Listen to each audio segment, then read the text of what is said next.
Hello and welcome back to Diet in the Digital Age. Long time no see.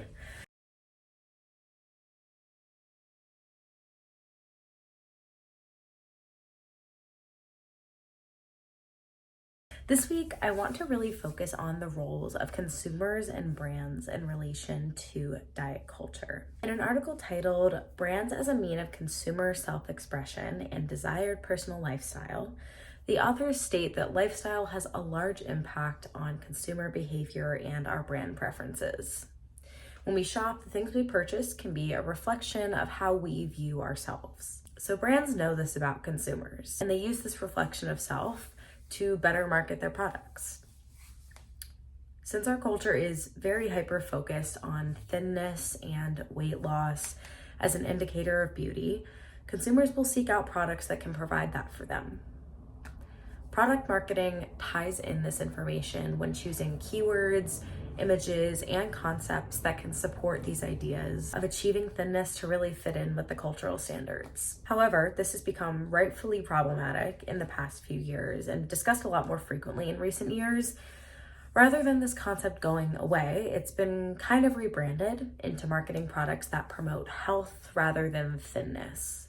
In Caitlin Zeitler's article from Medium, New Year, New Rules, Keep Diet Culture Marketing Away from All of Us, she states that it's a well-known fact in their industry that women make up 80% of purchase decisions. So how can we say that marketers and advertisers hold no ethical responsibility for the messages that they craft, study, and test food around when 75% of women also participate in disordered eating behavior?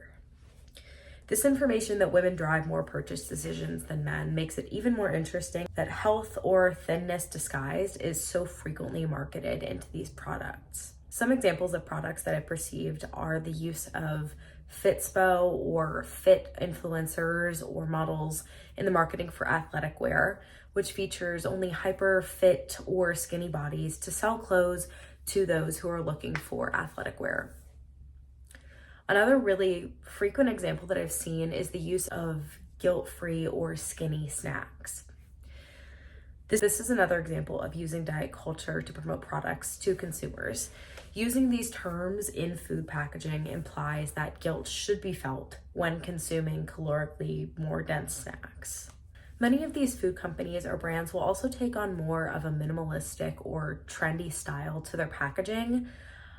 This could be because companies know that women make up the majority of purchase decisions and consumer trends to purchase things that they find appropriate or trendy and matching their self-image.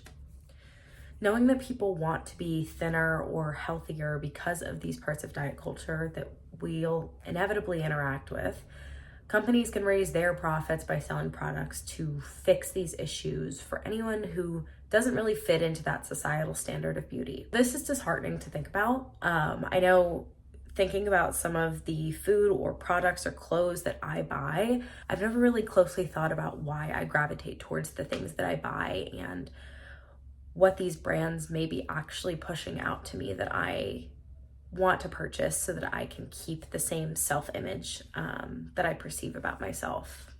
Next time you're shopping, I highly urge you to just consider why you want to purchase a certain item. Of course, there are some items that we need or that we just really enjoy, but I just want you to stop and think about if there's a smaller part of you that may be buying things that you think will portray a good or better version of your self-image. With that, I want to thank you all for tuning in to Diet in the Digital Age this week. Next week, we will be discussing social media usage and its overall connection with society, which I think will be a really, really interesting topic since social media has become so ingrained in everything we do in our everyday lives. Until next week, I want to say thank you and have a great rest of your week.